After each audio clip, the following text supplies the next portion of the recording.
Getting rich. The American dream. To get all you want, when you want it. Today it may seem as impossible to get rich as moving the planets. News coverage stacks the odds against you with stories about college grads unable to get the job they want. These guys won't help make you rich, no matter how much you protest. Today there's a better opportunity to become wealthy more so than at any other time in history. And there's proof of that statement with around 10 million American millionaires.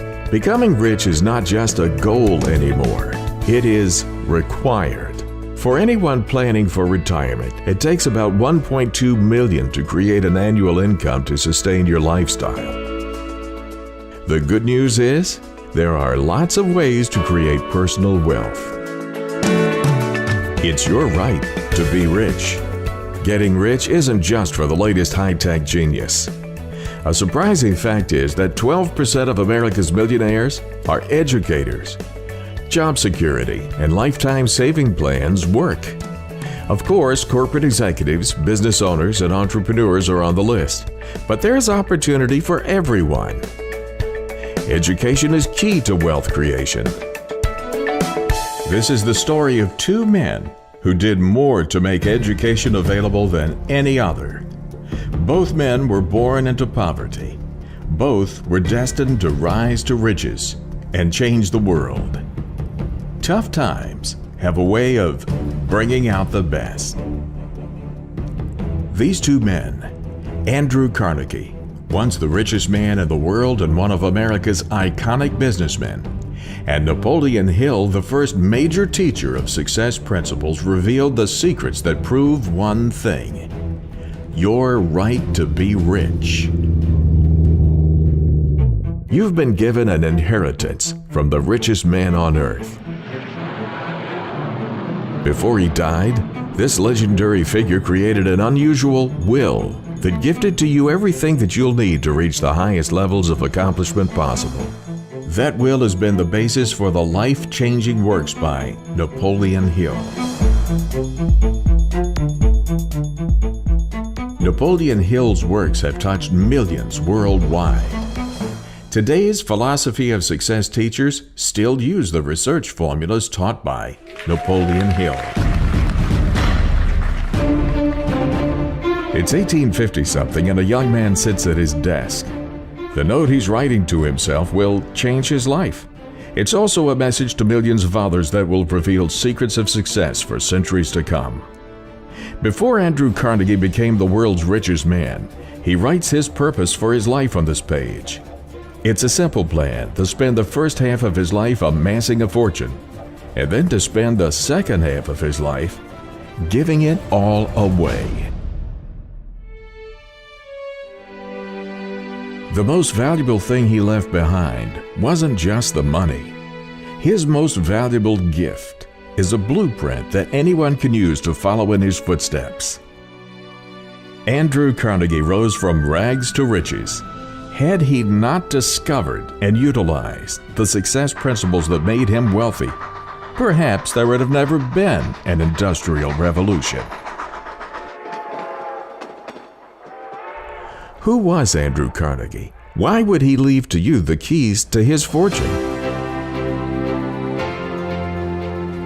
Books and documentaries have been written and produced about his life and the lives of his contemporaries, such as Henry Ford. Well, I think everybody's decided that they've got to go to work.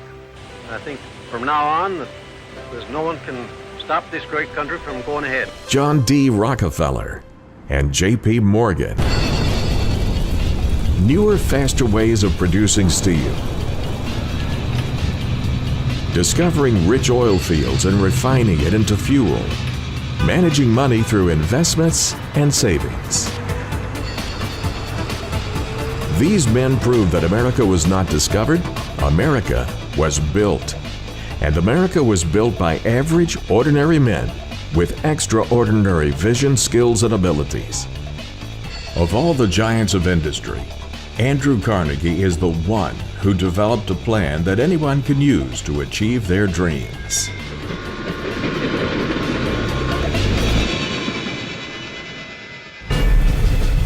If Andrew Carnegie sat across from you today and asked, "Why do you want to be a millionaire?" the answer may seem obvious. Instead of all the things you could buy, he would most likely advise you to become wealthy not because of the things you can buy, rather because of what you become. Becoming rich is not your signature moment. What you become in the process of pursuing wealth is your signature moment. Andrew Carnegie became the richest man on the planet and ended up giving it all away. And his example has led contemporaries like Bill Gates and Warren Buffett to follow in his footsteps. These two are leading others to follow. They created the Giving Pledge to motivate America's wealthiest individuals and families to give away the majority of their fortunes to charity. Andrew Carnegie was born in Scotland in a typical weaver's cottage with only one main room in 1835. The town was the medieval capital of Scotland.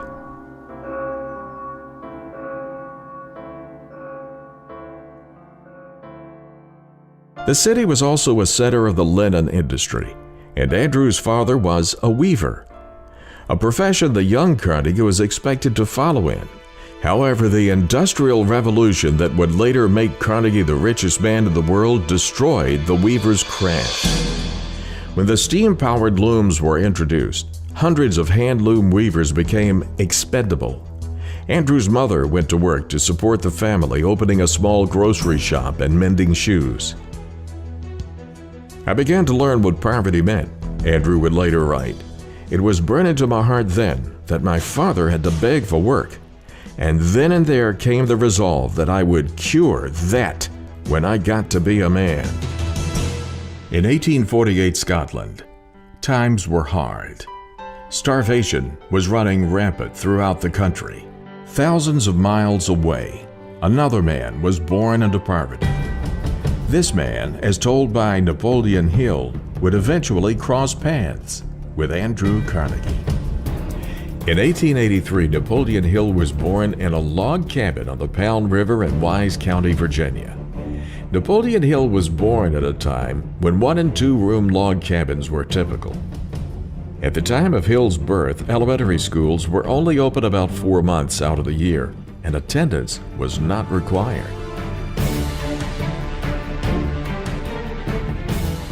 His stepmother suggested that he devote his time to reading and writing, and she concluded, "You might live to see the time when your influence will be felt throughout the state." She didn't know at the time that her words would spark a fire in the young boy, that he would see his influence not only spread across the state, but he would influence generations around the world for years to come.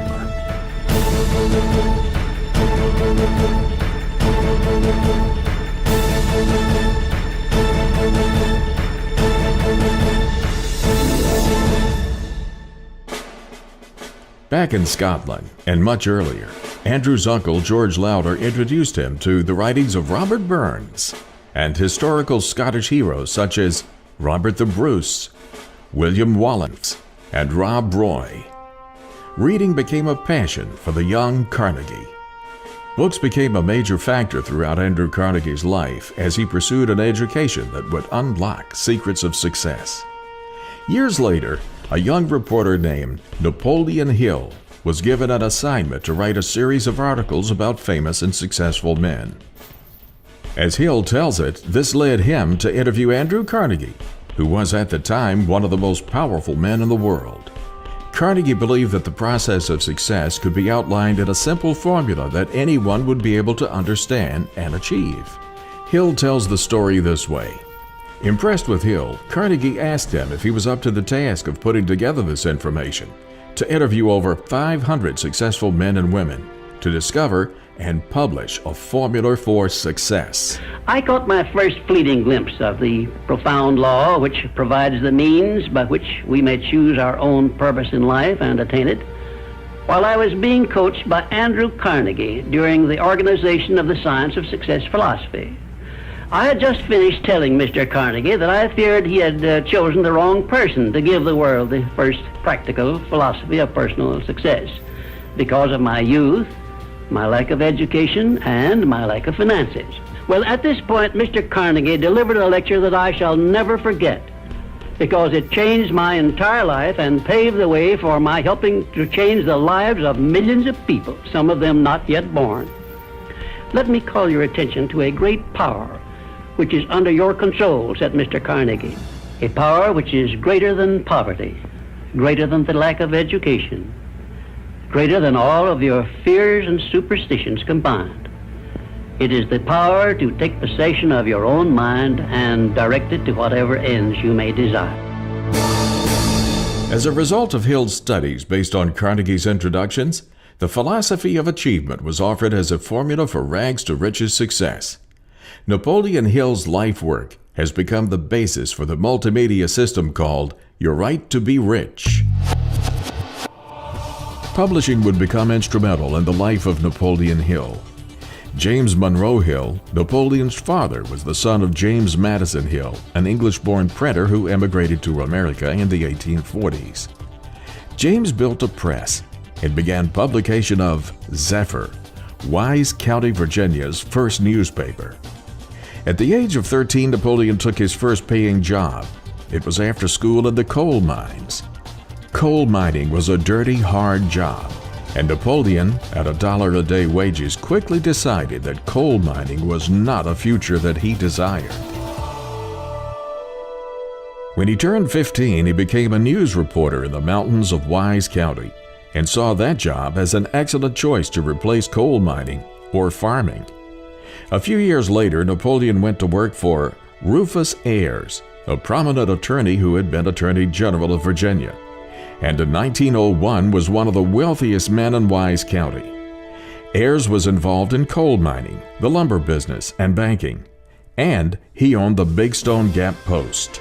Ayres encouraged Napoleon to study law.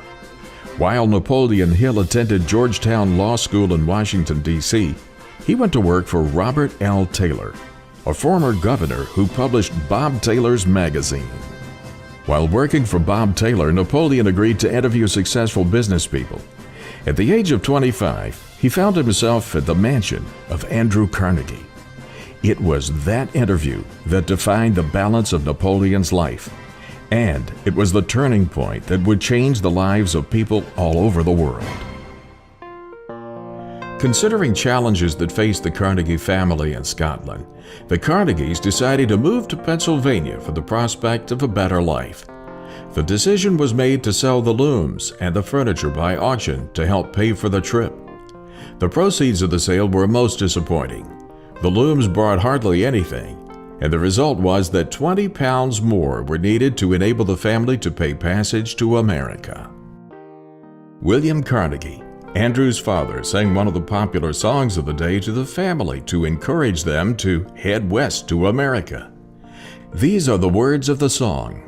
To the west, to the west, to the land of the free, where the mighty Missouri rolls down to the sea, where a man is a man, if he's willing to toil, and the humblest may gather the fruits of the soil. The song was later manifested into a driving force in Napoleon Hill's lessons. Napoleon Hill explains the driving force of ideas. I want to describe my discovery in the simplest terms possible, because it will reveal to you why it is true that whatever the mind can conceive and believe, the mind can achieve, regardless of how many times you may have failed in the past or how lofty your aims and hopes may be. And so the long journey began. The Carnegie family sailed from Glasgow in 1848. The arrival at New York was bewildering. New York was the first great site of human industry. The bustle and excitement was overwhelming for the young Andrew. The family eventually settled in a very poor area outside of Pittsburgh. Young Andrew got his first job at age 13 as a bobbin boy, changing spools of thread at a cotton mill, 12 hours a day, 6 days a week. His starting wage was $1.20 per week. His young age and meager wages would not hold Andrew Carnegie down. In 1850, Carnegie became a telegraph messenger boy at the Pittsburgh office of the Ohio Telegraph Company. He paid close attention to his work and quickly learned to distinguish the sounds of incoming telegraph signals. He could translate signals by ear without having to wait for the telegraph operator to translate the message. Sharpening his skills led to advancement. Within a year, he was promoted. As a messenger, he would memorize all of the locations of Pittsburgh's businesses and the faces of important men. He made many connections this way. This laid the foundation for the principle of success that Napoleon Hill would later call the Mastermind Alliance. If you work for a salary or wages, you have a marvelous opportunity to promote yourself into a higher income and a more responsible position by forming a mastermind alliance with your associate workers, including the management. Napoleon Hill based the concept of the Mastermind Alliance on the circle of influential people he met. It all started when Carnegie gave Hill a letter of introduction to Henry Ford. If a young man makes up his mind to work, there's no limit to what he can do. If he makes up his mind to go at it without the idea of work, he hasn't much chance. He must study and work, and he must go back in any art as far as he can, just dig up the very beginning, and he must, the more he goes back, the further he will be able to see ahead. Alexander Graham Bell, John D. Rockefeller, Theodore Roosevelt, Charles M. Schwab, F.W. Woolworth, and William Wrigley Jr. Hill later became an advisor to two presidents of the United States of America, Woodrow Wilson and Franklin Delano Roosevelt. These connections allowed Hill to learn from some of the greatest men of the era. The skill to make connections would prove to be a major factor in the wealth of Andrew Carnegie, along with other skills he developed.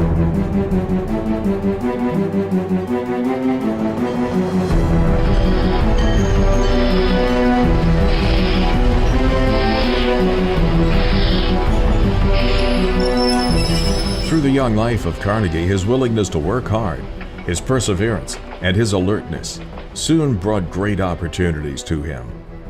One of the men Carnegie met at the telegraph office was Thomas A. Scott of Pennsylvania Railroad. Scott was so impressed with the boy that he employed Carnegie. Carnegie advanced quickly through the company, becoming the superintendent of the Pittsburgh division. That would be vital to his later success. The railroads were the first big businesses in America, and Carnegie learned much about management and cost control. Scott also helped him with his first investments. Scott made it possible for Carnegie to invest $500 in the Adams Express, which contracted with the Pennsylvania. The money was secured by his mother's placing a $500 mortgage on the family's $700 home. A few years later, he received a few shares in T.T. Woodruff's sleeping car company. Reinvesting his returns in railroad-related industries such as iron, bridges, and rails, Carnegie slowly accumulated capital. The basis for his later successes came to him by developing a vertical strategy of owning related businesses that gave him more control as he focused his energies on his goal: to become wealthy. That definiteness of purpose became another lesson that Hill published. When you speak of your poverty and lack of education, Mr. Carnegie explained, you are simply directing your mind power to attract these undesirable circumstances, because it is true that whatever your mind feeds upon, your mind attracts to you. Now you see why it is important that you recognize that all success begins with definiteness of purpose, with a clear picture in your mind of precisely what you want from life. Andrew Carnegie elaborated on definiteness of purpose as a power to achieve the financial goals you desire, as Hill explained. First, decide definitely where you wish to be and what you wish to be doing during the next 3 years. And second, decide how much money you desire to be making and what you are going to do to earn it. And third, form a mastermind alliance with at least one person in your immediate family and at least one other person among those to whom you are selling your services. By taking these 3 steps, you will have gone a long way toward appropriating the great master key to success. As a young boy, Andrew Carnegie loved to read. Carnegie's passion for reading had been given a great boost by Colonel James Anderson. Colonel Anderson opened his personal library of 400 volumes to working boys each Saturday night. The books he read and the lessons he learned drove him to become a self-made man in both his economic development and in his intellectual and cultural development. Through his reading, he was empowered to find a universal truth. Then Mr. Carnegie continued his speech with a description of a great universal truth which made such an impact upon my mind that I began then and there to give myself a new outlook on life and set up for myself a goal so far above my previous achievements that it shocked my friends and relatives when they heard about it. Everyone, said Mr. Carnegie, comes to the earth plane blessed with the privilege of controlling his mind power and directing it to whatever ends he may choose. But, he continued, everyone brings over with him at birth the equivalent of 2 sealed envelopes, one of which is clearly labeled, the riches you may enjoy if you take possession of your own mind and direct it to ends of your own choice. And the other is labeled, the penalties you must pay if you neglect to take possession of your mind and direct it.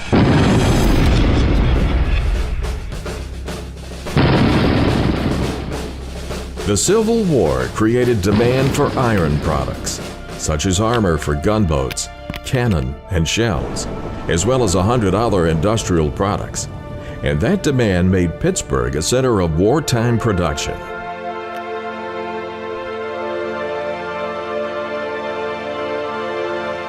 After the war, Carnegie left the railroads to turn his attention to the Keystone Bridge Company to replace wooden bridges with stronger iron ones. Steel was used for railway lines and girders for buildings and bridges.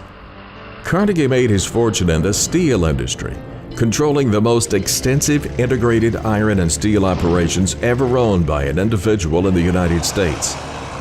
One of his great innovations was developing cheap, mass production of steel with the Bessemer process. The steel price dropped as a direct result, generating greater sales and millions for Carnegie. Even with all these successes, there were hard times. Carnegie had to overcome many challenges, even at his highest levels of success. One that impacted him for the rest of his life was his company's conflict with his labor force. During a severe period of national economic recession in the early 1890s, labor unrest was at its height. In 1892, while Andrew Carnegie was traveling back to Scotland with his family to visit his homeland, back in America, the management of his company, under the guidance of Henry Clay Frick, faced the Homestead Strike.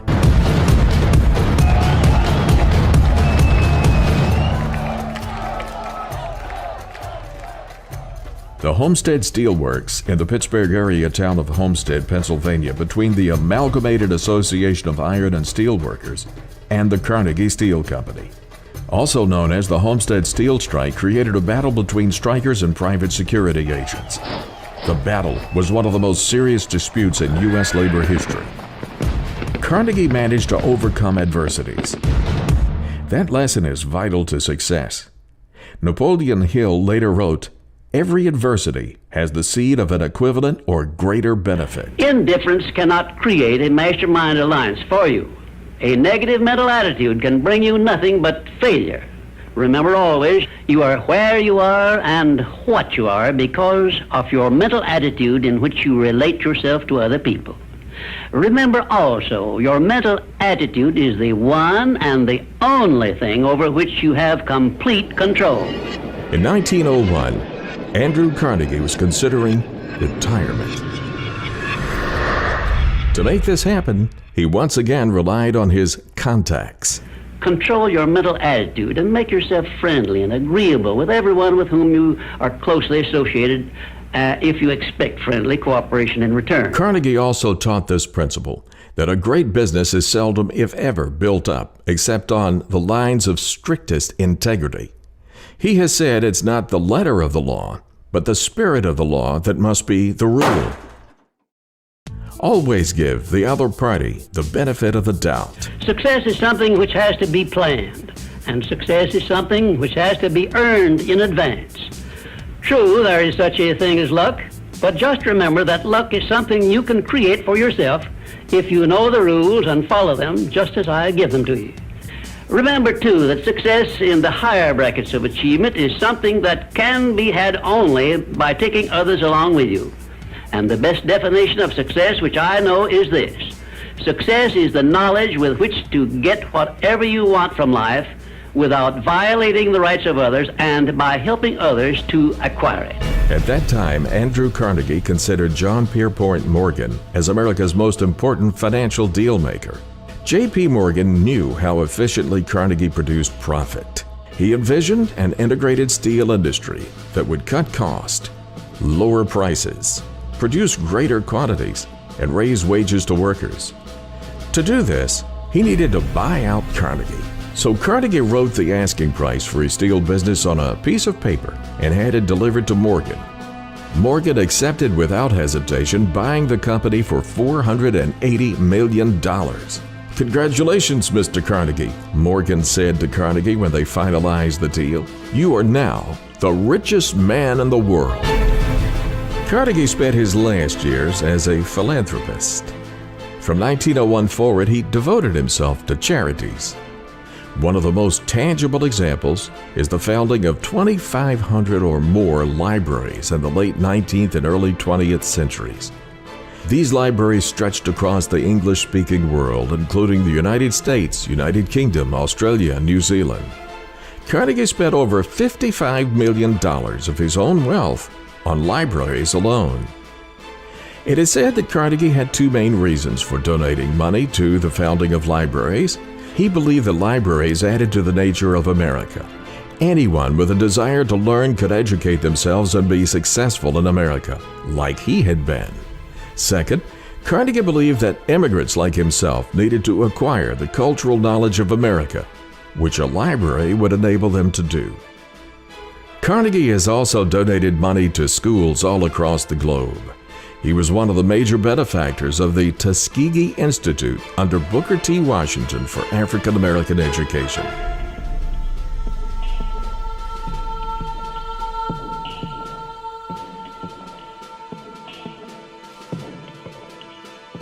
Carnegie represents the idea of the American dream.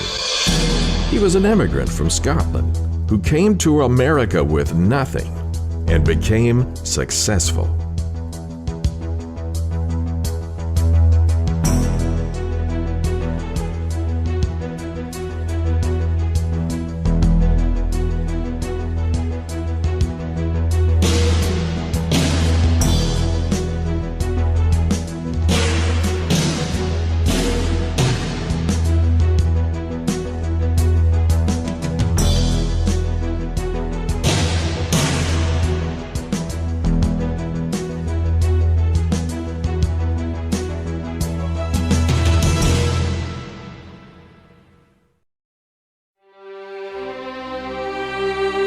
Andrew Carnegie died on August 11, 1919, in Lenox, Massachusetts, of bronchial pneumonia. He had already given away over $350 million. Andrew Carnegie discovered and shared his skills and knowledge with Napoleon Hill, who went on to create a remarkable multimedia course, Your Right to Be Rich. Through purpose, attitude, and the willingness to work for it, he taught that individualism, private property, the law of accumulation of wealth, and the law of competition are the highest results of human experience. He had a strong opinion against inherited wealth. Carnegie believed that the future leaders of society would rise from the ranks of the poor. Carnegie believed in this because he'd risen from the bottom. He believed the poor possessed an advantage over the wealthy. The advantage is the lessons learned when overcoming defeat. His 1889 article proclaiming the gospel of wealth called on the rich to use their wealth to improve society, and that stimulated a wave of philanthropy. Napoleon Hill followed Mr. Carnegie's lead. In 1962, the Napoleon Hill Foundation was established as a non-profit charitable educational institution. It's dedicated to making the world a better place in which to live. Napoleon Hill died in November 1970. The American dream is still very much alive.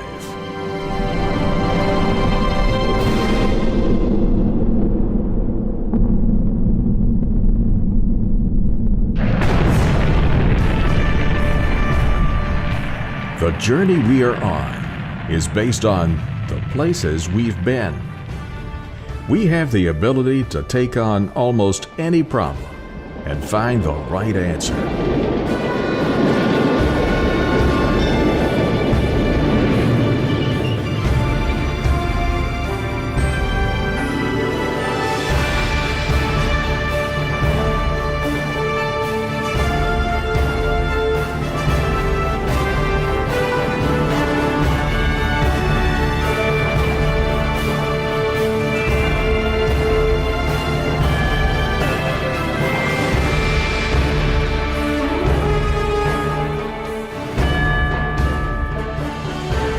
The same principles that made Carnegie wealthy are the same principles that drive success and wealth today.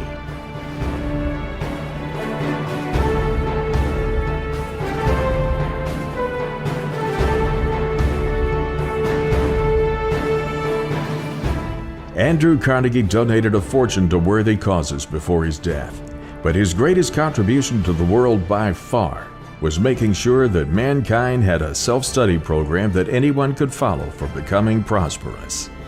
By sharing his personal success lessons with Napoleon Hill, and, as Hill says, by inspiring him to interview the greatest minds in America and document their formulas for success.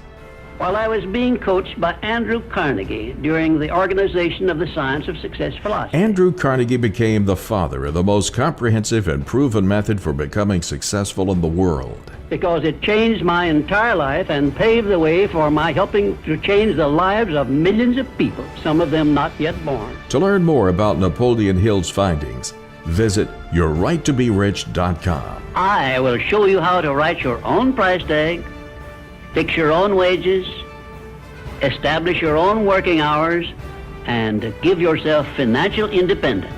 Napoleon Hill believed that anyone can become wealthy. All that's needed is work and determination. With all of the wealth-building principles laid out by Napoleon Hill, all you need to do is reach out and take it. yourrighttobericht.com